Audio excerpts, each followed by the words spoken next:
श्री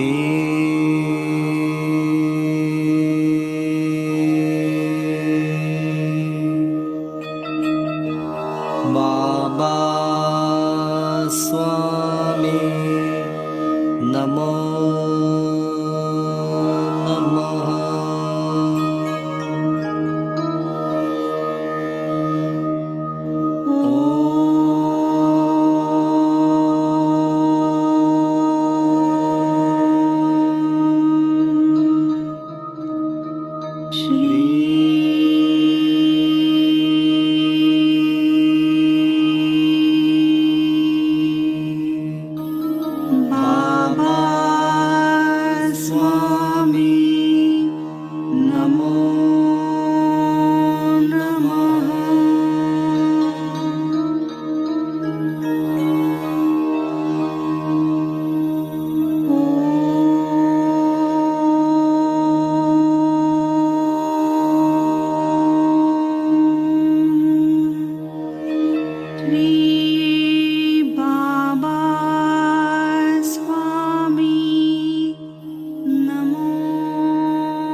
सभी पुण्यात्माओं को मेरा नमस्कार।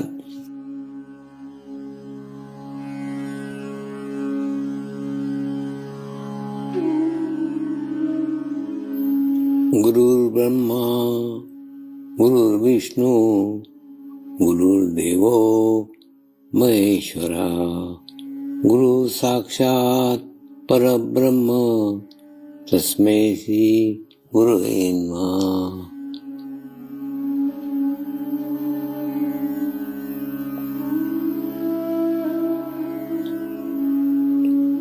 ध्यान की उस स्थिति में जाएंगे जहाँ शरीर भाव पूर्णतः समाप्त हो जाता है।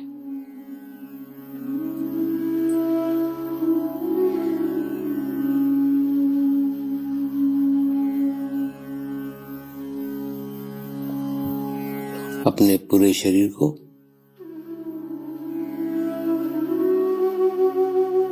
पूर्णतः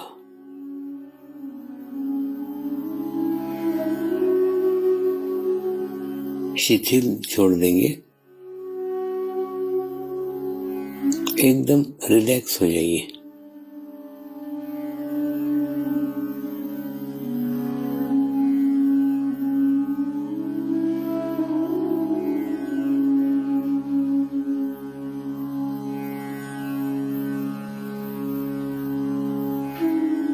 मेरे साथ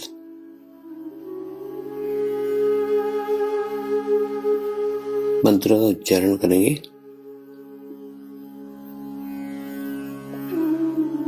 मैं एक पवित्र आत्मा हूँ।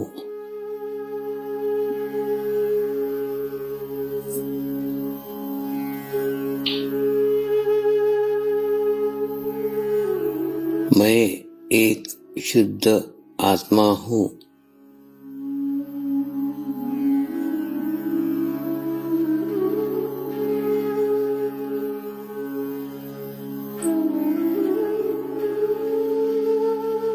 मैं एक पवित्र आत्मा हूँ।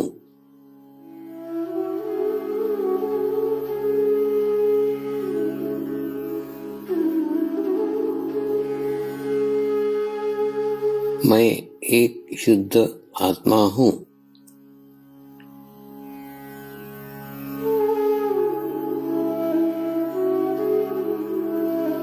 मैं एक पवित्र आत्मा हूँ।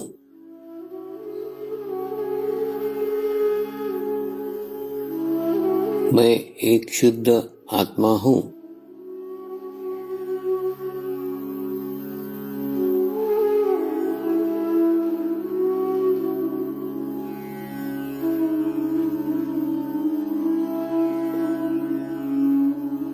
अब इसी आत्मा भाव को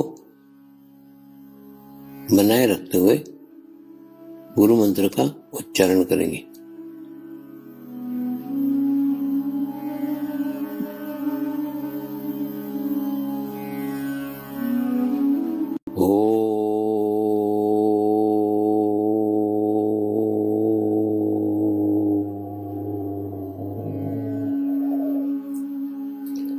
श्री शिव कृपानंद स्वामी नमो नमः।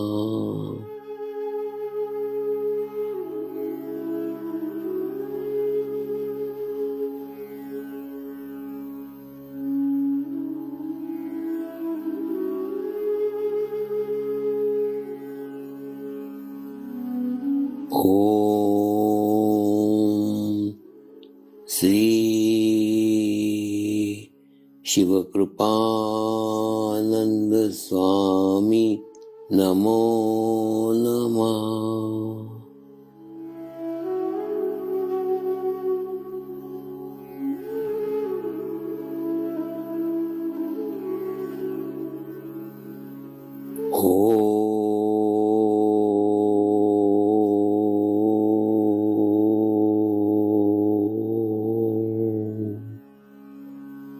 श्री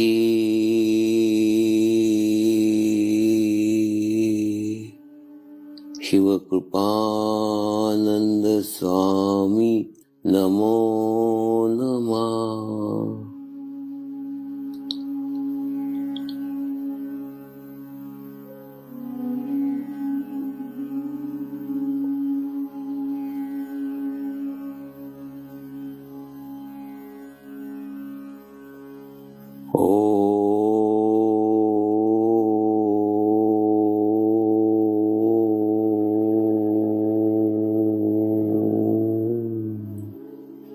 श्री शिव कृपानंद स्वामी नमो नमः।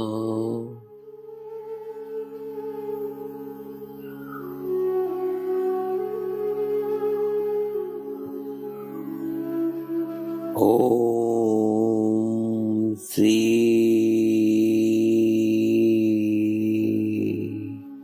शिव कृपानंद स्वामी नमो नमः।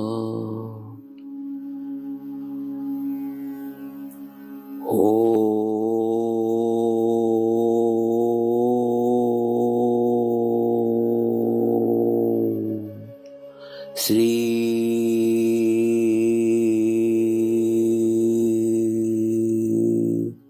शिव कृपानंद स्वामी नमो नमः।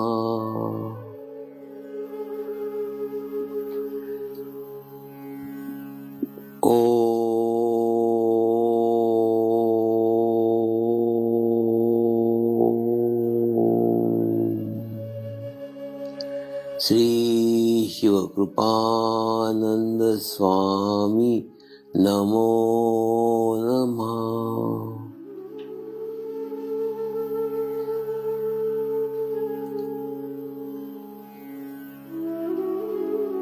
ओम श्री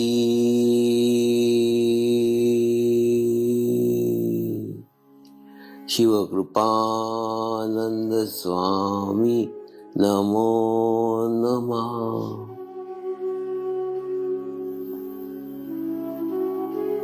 ओम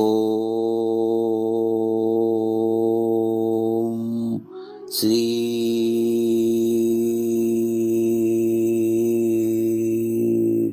शिव कृपानंद स्वामी नमो नमः।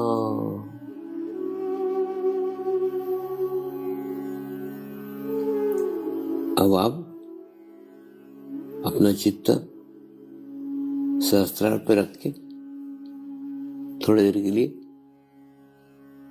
ध्यान में जाएंगे।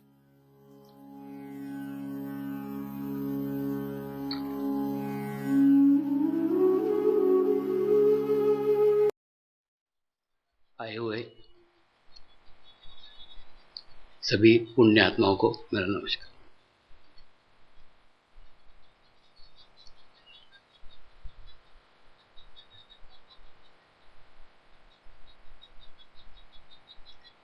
गुरु पूर्णिमा की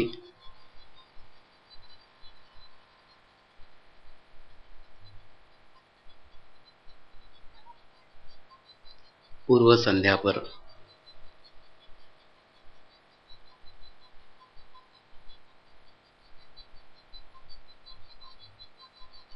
आप सभी का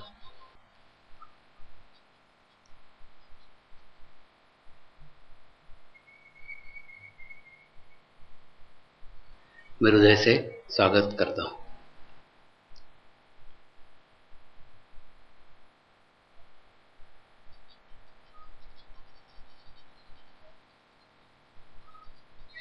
कल के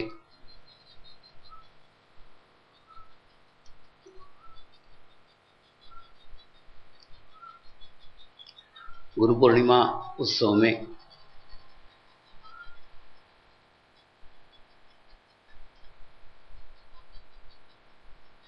शामिल होने के पहले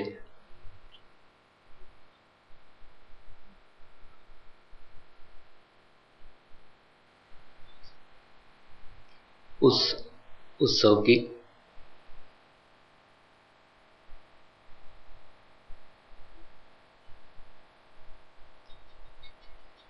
एक बड़ी ऐतिहासिक महत्ता है।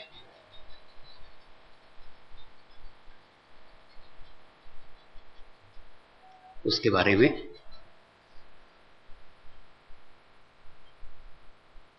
थोड़ी जानकारी देना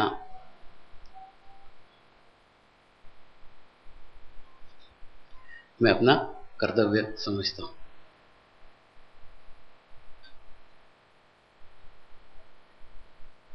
जिस प्रकार से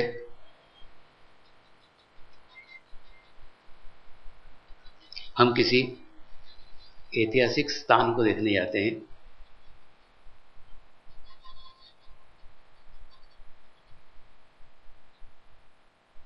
तो उस स्थान पे प्रवेश करने के पूर्व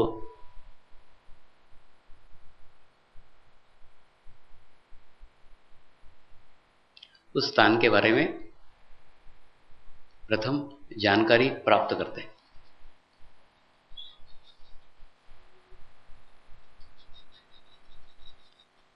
और उस स्थान पे पहुंच करके एक आधे गाइड की मदद लेते हैं ताकि उस ऐतिहासिक स्थान का महत्व हम समझ सके,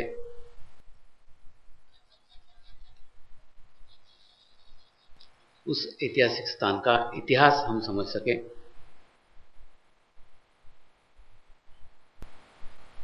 क्योंकि सिर्फ शरीर से उस स्थान पे पहुंचना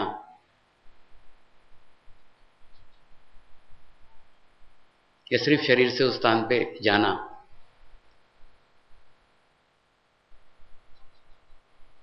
देखना घूमना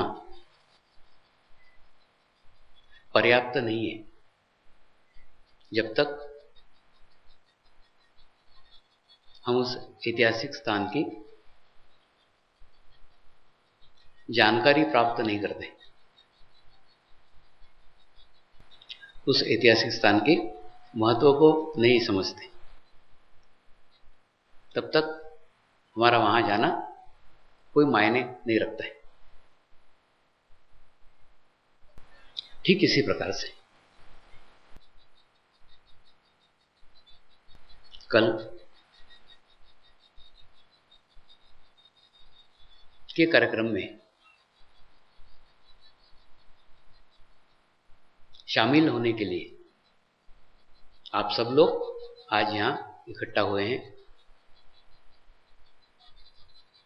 हो सकता है कि इकट्ठा होने में आपके इच्छा ने मदद की हो,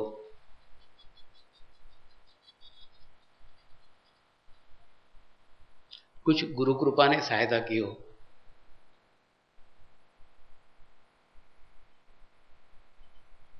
उसके कारण आप शरीर से यहां तक पहुंच सके। लेकिन कल उस उत्सव में शामिल होने का है। पहुंचना अलग बात है, शामिल होना अलग बात है। पहुंचे सब है, कल सबको शामिल होने का है। और शामिल आपको अपना स्वेच्छा से ही होना पड़ेगा। आपको कोई शामिल नहीं करा सकता, आपको स्वयं होके उसमें शामिल होने का है। और कल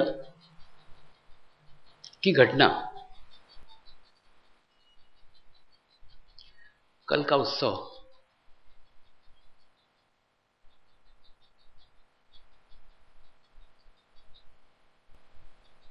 एक बहुत बड़ी ऐतिहासिक घटना है।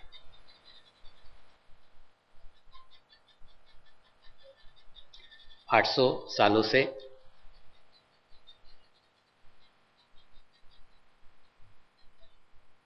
जिस दिन का इंतजार कर रहे थे, जिस समय का इंतजार कर रहे थे,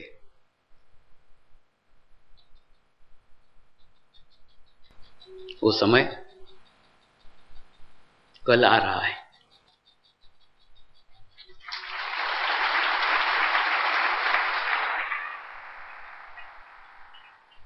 800 साल से जो प्रक्रिया शुरू हुई थी,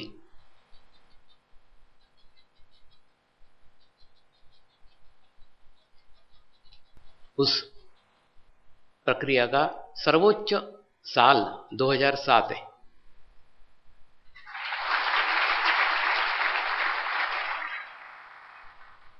2007 आध्यात्मिक स्थिति का पूर्ण स्वरूप का साल है, पूर्णत्व का साल है।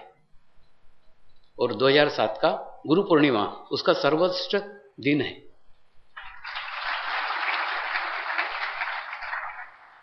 ये साल,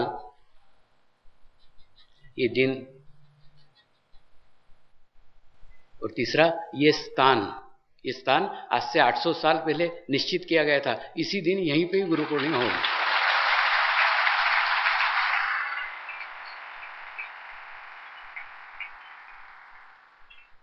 आज ये सब बताने के लिए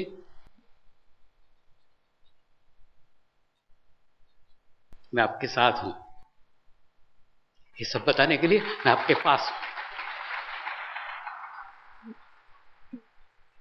लेकिन कल ये बताने के लिए मैं आपके पास नहीं रहूंगा, कल आपको मेरे पास आना होगा।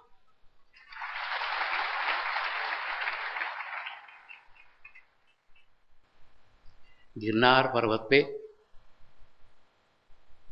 आज से 800 साल पहले कुछ सिद्ध महापुरुषों ने तपस्या शुरू की थी। कल वो सब पधारने वाले।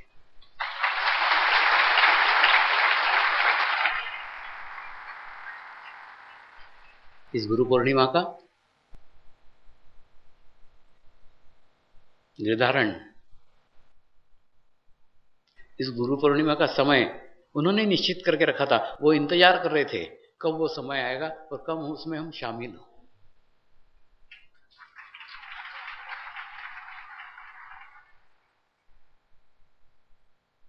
तो 2007 सर्वश्रेष्ठ साल, गुरु पूर्णिमा का दिन 2007 का सर्वश्रेष्ठ दिन और गिरनार के सिद्ध महापुरुषों का सानिध्य, ऐसा त्रिवेणी संगम कल होने वाला है।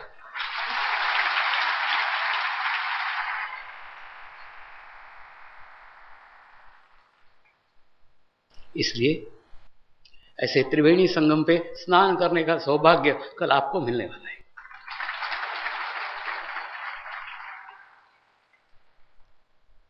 उसमें शरीर से प्रवेश मत कीजिए।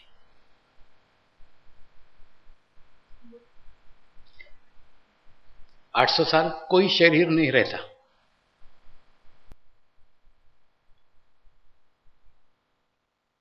आठ 800 साल से जो रहा है वो है, वो एक पद्धति है। उस पद्धति को हमारे पूर्वजों ने संजो करके रखा है, संभाल करके रखा है, और हम तक पहुंचाने का उनका कार्य उन्होंने किया है। तो उन्होंने उनके जीवन काल में, उनका कार्यकाल में उनका कार्य किया।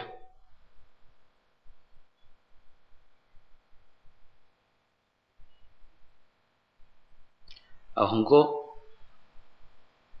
हमारे जीवन काल में जैसा हम तक पहुंचा है वैसे हमको आगे के पीढ़ी तक पहुंचाने का है।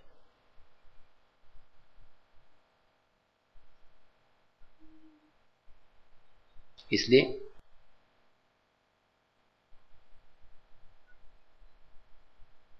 आप पूर्ण इसके इतिहास को समझ लो, इसकी पद्धति को समझ लो और समझ करके आगे बढ़ो। मेरा सदैव आग्रह रहता है कि किसी के भी साथ होते हो, किसी के भी साथ चलते हो, किसी के भी पास जाते हो, जानो, पहचानो, पहचान करके, समझ करके फिर आगे बढ़ो। तो आपको भी कल समझ करके आगे बढ़ने का है। प्रत्येक घटना का एक निश्चित समय रहता है,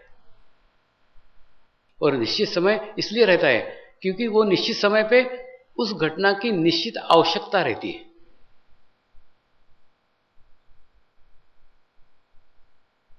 ठीक इसी प्रकार से आज ध्यान की जितनी आवश्यकता है उतनी आवश्यकता आज से पहले कभी नहीं रही, और ऐसी आवश्यकता होने वाली है। ऐसा समय आने वाला है जिस समय ध्यान की अत्यंत आवश्यकता रहेगी। ये हमारे सिद्ध महात्माओं ने पहचाना था, जाना था, इसीलिए उन्होंने उसी के लिए सतत प्रयास किए थे, सतत प्रयत्न किए थे कि बराबर जिस समय उसकी आवश्यकता हो उस समय वो प्राप्त होना चाहिए। जैसे आप लोग प्लानिंग करते हो कि नहीं, कि लड़की 10 साल की है तो 10 साल के लिए कुछ एफडी रख दो कि वो 20 साल की होगी तो उसके शादी के काम आएगी।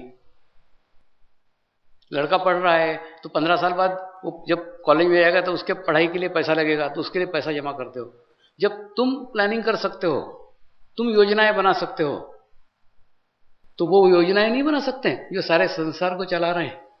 उन्होंने योजना बनाई हुई थी कि जब तुमको जरूरत हो, जब तुमको आवश्यकता हो, उसी समय इस ध्यान का कार्य का विस्तार हो। इसीलिए एक सही समय पे, सही जगह ध्यान की आवश्यकता आज जितनी है उतनी पहले कभी भी नहीं थी। आज चारों ओर एक नकारात्मक वातावरण है, और नकारात्मक वातावरण के कारण अपने आप को इस सारे वातावरण से बचाए रखना मनुष्य के लिए बहुत कठिन है।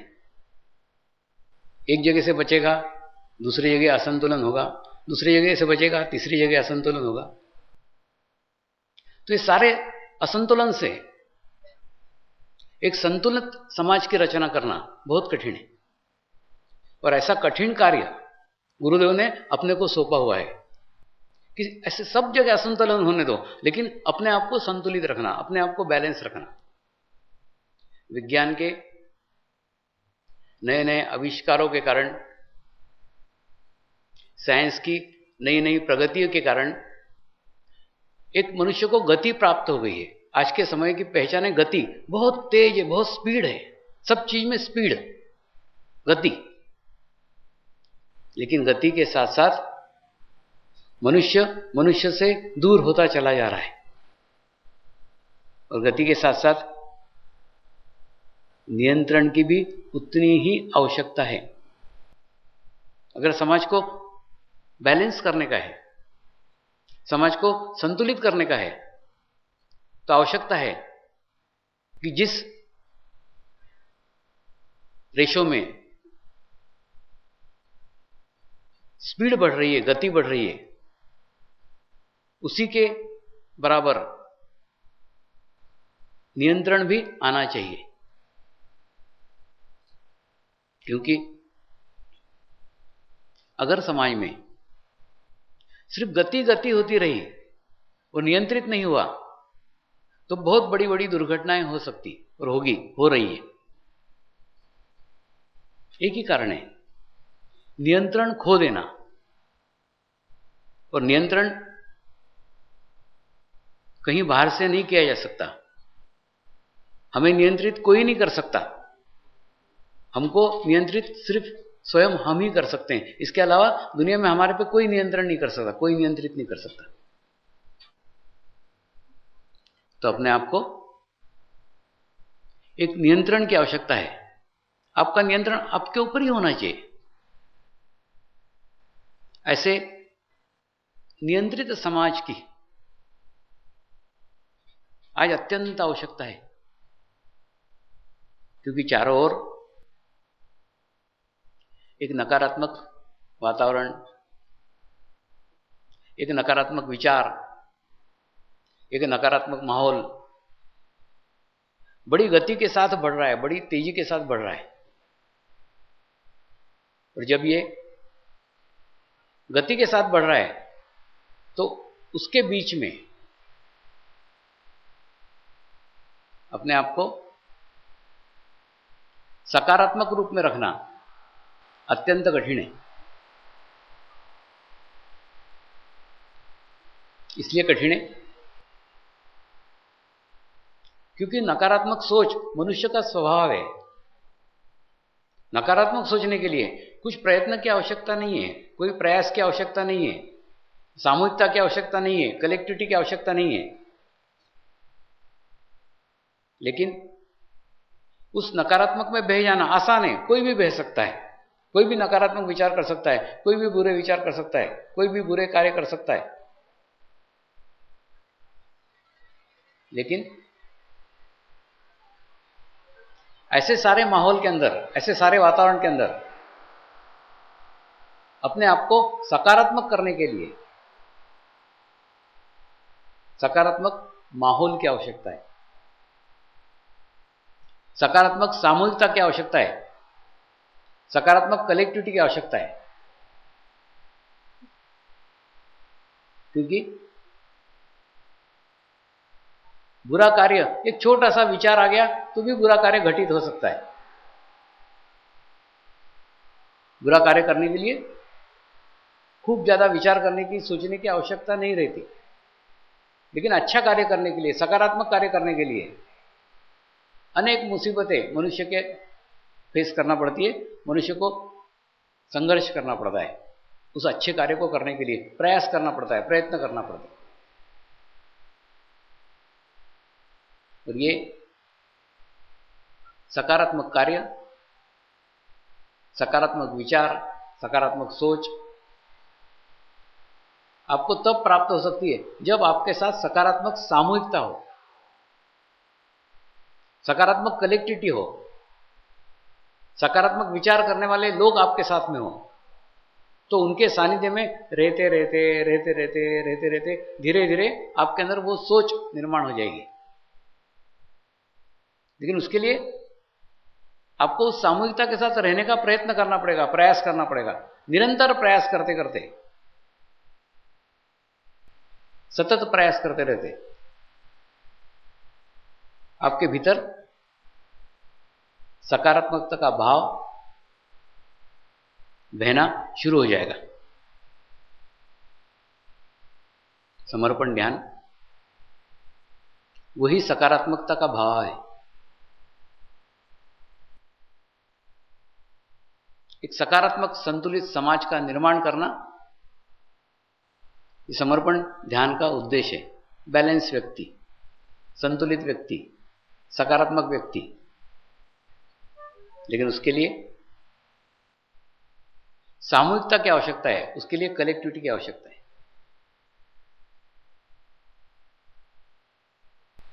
कई साधकों को मैं जब सामूहिकता की बात करता हूं कलेक्टिविटी की बात करता हूं, तो वो अपनी दलीलें देते हैं। स्वामी जी, हमारा तो घर पे भी ध्यान होता है, हम अकेले भी ध्यान कर लेते हैं, हमारा घर पे भी ध्यान होता है, मैं तो रोज ध्यान करता हूं, रोज मैं अकेला ही ध्यान कर लेता हूं। वास्तव में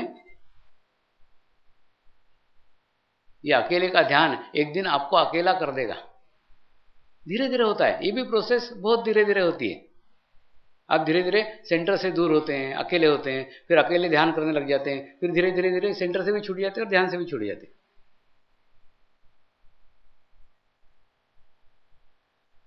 देखिए, नदी से समुद्र में जाने के बाद समुद्र से नदी में नहीं आया जाता।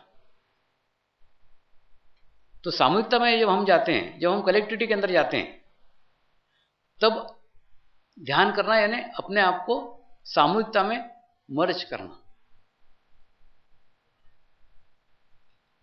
अपना अस्तित्व शून्य कर देना, सामूहिकता में शून्य कर देना। लेकिन अगर सामूहिकता ही नहीं है, कलेक्टिविटी नहीं है, तो हम शून्य कहां करेंगे? जैसे आप तैरने की खूब इच्छा करते हो, तैरना चाहते हो, तैरना जानते हो, लेकिन तैरने के लिए पानी तो होना चाहिए। अगर पानी ही नहीं है तो तैरोगे कहां? हाँ, जमीन पे लेट करके हाथ पैर मार सकते हो और अपना सेटिस्फेक्शन कर सकते हो कि मैं भी तैर लेता हूं, मैं भी हाथ पैर मार लेता हूं, लेकिन वो तैरना नहीं कहलाएगा। अगर आपको तैरना है तो पानी में ही कूदना पड़ेगा, और पानी में कूदे बगैर तैरना कभी संभव नहीं है। ठीक उसी प्रकार से ध्यान अकेले कभी संभव नहीं है। ध्यान के लिए आपको सामूहिकता में जाना ही पड़ेगा, कलेक्टिविटी में जाना ही पड़ेगा। आपकी बुद्धि, आपका अहंकार आपको अलग अलग तर्क देगा, कुतर्क देगा, और वो आपको बताने का कोशिश करेगा कि अकेले भी ध्यान होता है, समूह में जाने का आवश्यकता नहीं है, सामूहिकता में जाने का आवश्यकता नहीं है, कलेक्टिविटी में जाने का आवश्यकता नहीं है। लेकिन वास्तव में आप अलग थलग पड़ रहे हो, दूर हो रहे हो, सामूहिकता से बाहर हो रहे हो, और सामूहिकता से बाहर होके नकारात्मक वातावरण में सुरक्षित नहीं रहा जा सकता। जैसे आप देखते हो कि नहीं, एक लकड़ी है, एक लकड़ी को आसानी से तोड़ा जा सकता है, कोई भी तोड़ सकता है, एक लकड़ी के लिए तोड़ दी। लेकिन वही लकड़ी जब 100 लकड़ियों के साथ में हो, जुड़ी हुई हो, गट्ठा हो, तो उसे तोड़ना बहुत कठिन है। कठिन तो क्या, बड़ा गट्ठा देख के कोई तोड़ने का सोचेगा भी नहीं, मेरे से टूट ही नहीं सकती, वही हिम्मत हार जाएगा। ठीक उसी प्रकार से नकारात्मक विचारों का है, नकारात्मक वातावरण का है। वो नकारात्मक विचार, नकारात्मक वातावरण जब आप सामूहिकता में हो, जब आप कलेक्टिविटी में हो, आपको तोड़ ही नहीं सकते। ठीक इसी प्रकार से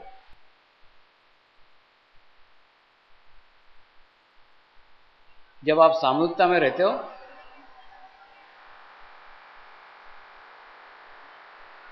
जब आप कलेक्टिविटी में रहते हो,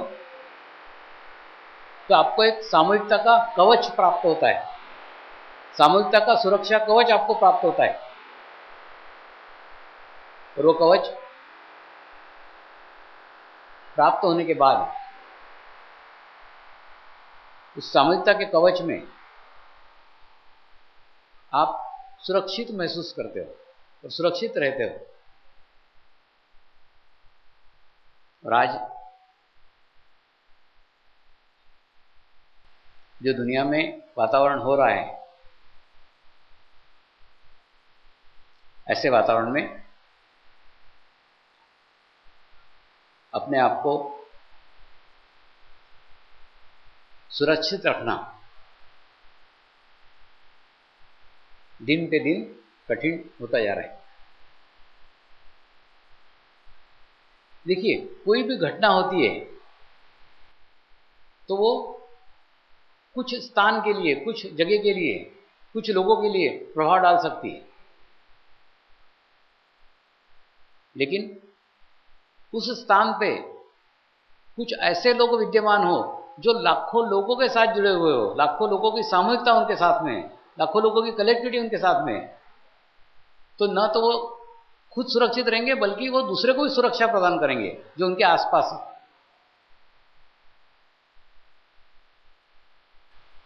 तो एक सुरक्षा की दृष्टि से भी सामूहिकता का आपको आपके जीवन में लाभ होता ही है।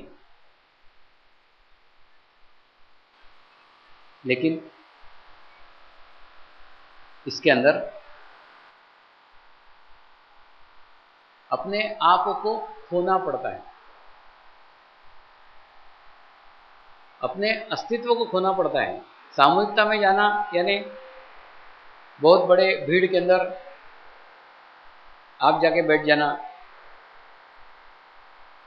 सामूहिकता में जाना यानी बहुत बड़े जुलूस के अंदर आप शामिल हो जाना, ये देह से शामिल होना है। लेकिन इसमें आपको चित्त से शामिल होना पड़ेगा। और जब आप चित्त से शामिल होंगे तो शामिल होने के लिए आप प्रयास नहीं करेंगे, शामिल होने के लिए आप प्रयत्न नहीं करेंगे, शामिल खुद ब खुद हो जाएंगे। समर्पण ध्यान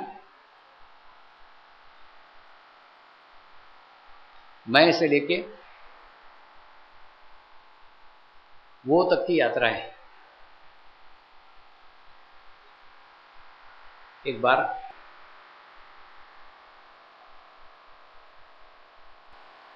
एक सूफी संत से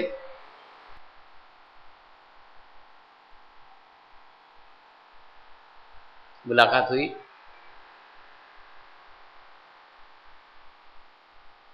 बात हुई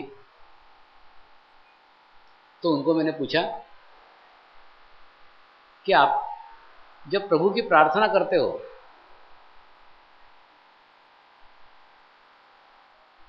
परमात्मा को पुकारते हो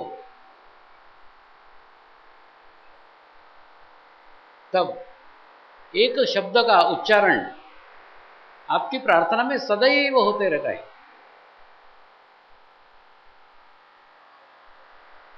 तो इस शब्द का क्या महत्व है? आप जब भी कोई प्रार्थना करोगे, जब भी कोई प्रेयर करोगे,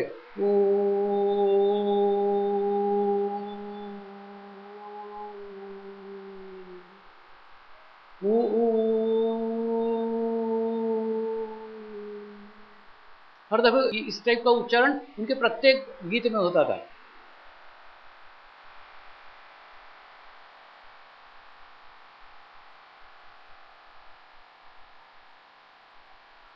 उन्होंने कहा हम प्रत्येक समय याद करते हैं कि वो परमात्मा वो, तो वो को याद करते करते इतना याद करते हैं, इतना याद करते हैं कि मैं का अस्तित्व ही समाप्त हो जाता है। तो अपने अस्तित्व को मिटाने के लिए, अपने मैं के अहंकार को मिटाने के लिए वो का उच्चारण करते हैं। वो उस वो के माध्यम से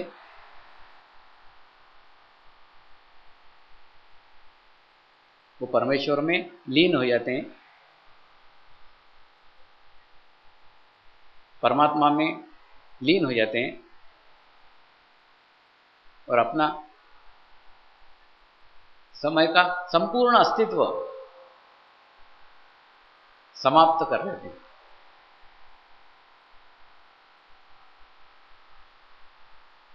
ध्यान करना,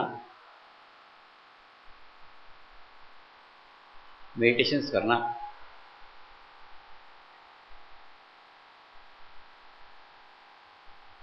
ये अपने अस्तित्व को मिटाना ही है। ध्यान करने की चीज नहीं है। आप अपने आप को मिटा लो, ध्यान लग जाएगा। जो किया जाता है वो मैं के साथ होता है, जो हो जाता है वो मैं के बिना होता है। तो आपको ध्यान में जाना होगा, और ध्यान में जाने के लिए अपने अस्तित्व को उस सामूहिकता में, उस कलेक्टिविटी में समाहित करना होगा। कई बार हम देखते हैं बहुत से लोगों को समाचार पत्रों की पढ़ने की नियमित आदत होती है, रोज पेपर पढ़ेंगे, रोज टीवी की न्यूज़ सुनेंगे, रेडियो की न्यूज़ सुनेंगे। तो इसलिए रहती है कि आज क्या हो रहा है, वर्तमान में क्या हो रहा है, वो वर्तमान में रहना चाहते हैं, प्रेजेंट में रहना चाहते हैं, वो जानना चाहते हैं आज क्या हो रहा है। तो आप जिस टीवी के कार्यक्रम देखते हो, जिस चैनल के कार्यक्रम देखते हो, उस चैनल वाले उनके स्तर के अनुसार समाचारों का चयन करते हैं, अच्छे समाचारों का चयन करते हैं, कुछ बुरे समाचारों का चयन करते हैं, इकट्ठा करते हैं और वो अपने न्यूज़ में आपको सुनाते हैं, आपको प्रसारित करते हैं। वो अलग बात है कि किसी की न्यूज़ नकारात्मक ज़्यादा रहती है, किसी की न्यूज़ सकारात्मक ज़्यादा रहती है, वो उनका पहलू है, लेकिन वो आपको वर्तमान से जोड़ने का कोशिश करते हैं, वर्तमान से बताने का जोड़ने प्रयत्न करते हैं। आज क्या हो रहा है, आज की स्थिति कैसी है, आज की परिस्थिति कैसी है, उस परिस्थिति से आपको अवगत कराने का प्रयास करते रहते हैं, प्रयत्न करते रहते हैं। ठीक उसी प्रकार से समर्पण ध्यान भी एक अनुभूति के ऊपर आधारित है। पूरा ध्यान पद्धति एक अनुभूति के ऊपर आधारित है। उस अनुभूति के द्वारा आप सद्गुरु के साथ जुड़ जाते हो, और जुड़ने के बाद में आज क्या हो रहा है, वर्तमान में क्या हो रहा है, वर्तमान में क्या उपयुक्त है, वर्तमान में क्या करना चाहिए, क्या करना ठीक है, इसकी जानकारी उस अनुभूति के कारण ही हमें प्राप्त होती रहती है। इसलिए वो अनुभूति एक ऐसा मार्ग है जो हमको वर्तमान में रखती है और वर्तमान से जोड़े रहती है, क्योंकि भूतकाल की बातें लेकर के वर्तमान में नहीं रहा जा सकता। वर्तमान में रहने के लिए आपको वर्तमान की बातें ही जानना होगी, वर्तमान से ही जुड़ना होगा। तो वर्तमान से जुड़ने का यही एक माध्यम है कि उस अनुभूति के माध्यम से आप ध्यान को प्राप्त हो, और ध्यान को प्राप्त होने के बाद में जो कुछ घटित हो रहा है, आध्यात्मिक क्षेत्र में जो भी गतिविधियां हो रही है, वो सारी गतिविधियों की जानकारी आपको एक ही अनुभूति के द्वारा सब कुछ प्राप्त हो जाएगी। किसी स्थान पे जाने की आवश्यकता नहीं है, किसी जगह पे जाने की आवश्यकता नहीं है, कहीं पहुंचने की आवश्यकता नहीं है। एक ही स्थान पर रहते हुए आपको सब कुछ प्राप्त हो सकता है। इसके लिए लेकिन नियमितता अपने जीवन में होने की आवश्यकता है। नियमित ध्यान होना चाहिए। हो सकता है किसी दिन आपको टाइम नहीं मिले तो कम ध्यान किया, लेकिन ध्यान छूटना नहीं चाहिए। कम समय करो, अधिक समय करो, वो आप आपके समय के अनुसार कर सकते हो, लेकिन नियमितता नहीं छूटनी चाहिए। अगर आपकी नियमितता एक दिन छूट जाएगी तो फिर दूसरे दिन छूटेगी, फिर तीसरे दिन छूटेगी, धीरे धीरे धीरे छूटती चली जाएगी। तो वास्तव में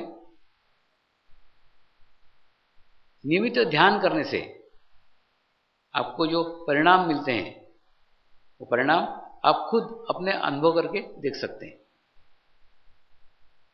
तो जैसा मैं कहता हूं कि आपको सिर्फ बस में बैठने का है, बस बनाने की नहीं है। बस बनाने की प्रक्रिया बहुत बड़ी है। इतनी बड़ी प्रक्रिया में एक जीवन पर्याप्त नहीं है, लेकिन आपको तो बस पूरी स्टार्ट मिली है, आपको सिर्फ उसमें बैठने का है, शांत चित्त होकर बैठने का है, बाकी कुछ करने का नहीं है। तो ध्यान में शामिल होने का है। तो शामिल होने के लिए एकदम आसान तरीका है, अपने आप को आप शून्य कर लो। तो जैसे आप शून्य कर लोगे, आप सामूहिकता में चले जाओगे, कलेक्टिविटी में चले जाओगे, आप उसमें शामिल हो जाओगे। लेकिन ध्यान करने के पूर्व, ध्यान में जाने के पूर्व, ध्यान की स्थिति को प्राप्त करने के पूर्व हमारे जीवन में, हमारे बीच बाधा के रूप में हमारा शरीर ही खड़ा होता है। सबसे पहले बाधा कोई आएगी तो आपके शरीर की बाधा आएगी, फिर विचारों की बाधा आएगी, फिर अहंकार की बाधा आएगी। हम ही हमारे ऑब्स्टिकल बन जाते हैं, हम ही हमारे अवरोध खड़े कर लेते हैं। और ऐसे ही अवरोधों को दूर करने के उद्देश्य से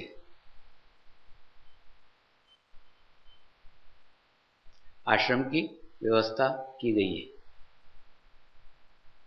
जब आपको लगे कि शरीर की बुरी आदतें,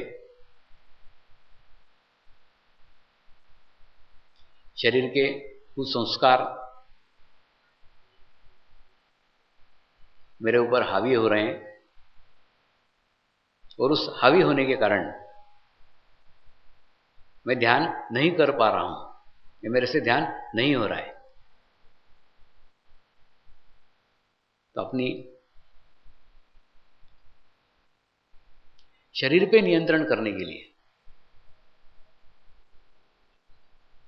आपको कुछ दिन जाके आश्रम में रहना चाहिए।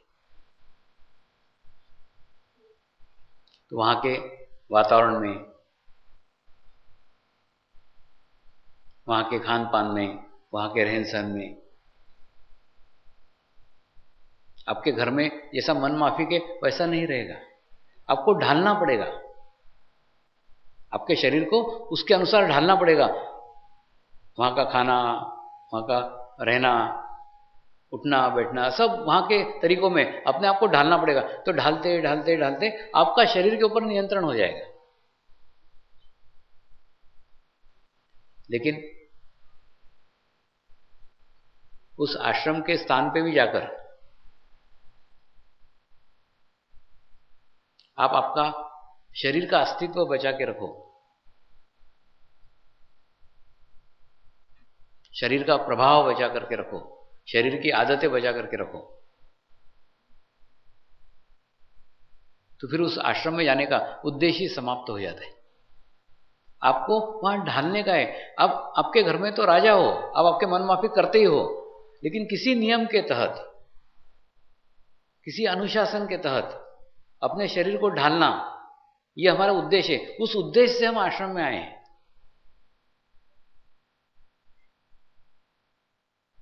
ऐसा उद्देश्य लेके आप अगर जाते हो तो वास्तव में आप आपके अंदर काफी कुछ चेंज महसूस कर सकते हो, काफी कुछ बदलाव महसूस कर सकते हो। और मैं आपको ही सलाह देता हूं, ऐसा नहीं, मैं खुद भी जाता हूं।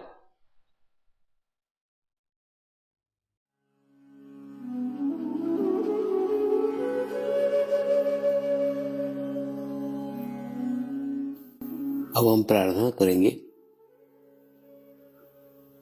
सभी आत्माओं की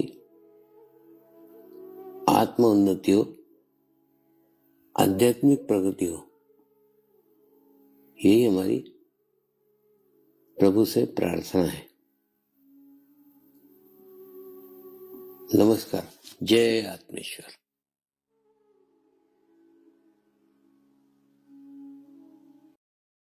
शांति पाठ करेंगे।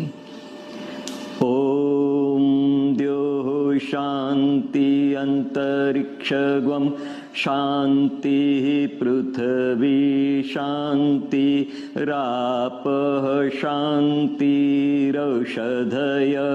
शान्ति वनस्पतयः शान्ति विश्वे देवाः शान्ति ब्रह्म शान्तिः सर्वगं शान्ति शान्तिरेव शान्ति क्षमा शान्तिरेधि ॐ शान्तिः शान्तिः शान्ति सर्वारिष्ट सुशान्तिर्भवतु।